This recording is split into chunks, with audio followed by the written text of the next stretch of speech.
জোরে বলো আরো জোরে।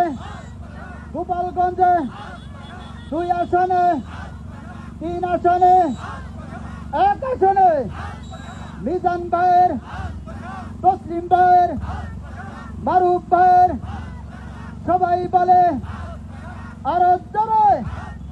জোরে হলো না, জোরে বলো।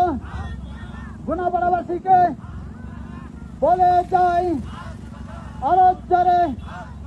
সবাই বলে জিতে যাবে ইসলামের মার্কা, জনগণের মার্কা।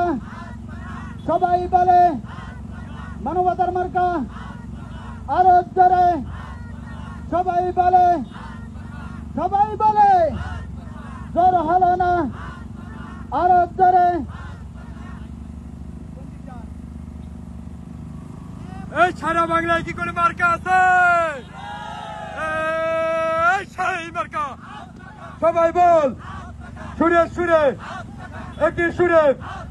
গোপালগঞ্জে সারা বাংলায় মিজান ভাইয়ের, তসলিম ভাইয়ের, মারুফ ভাইয়ের, দাদা বলেন, চাচা বলেন, নারী বলেন, নারায়ণ তাকবীর। গোপালগঞ্জবাসীর কোন মার্কা আছে? সেই মার্কা। হাত পাখা। হ্যালো, সাদা দাগের বাইরে কেউ যাবো না, ভিতরে থাকবো, ভিতরে থাকবো। কেউ ওভারটেক করার চেষ্টা করবো না ভাই, ওভারটেক করার কেউ চেষ্টা করবো না, খবরদার।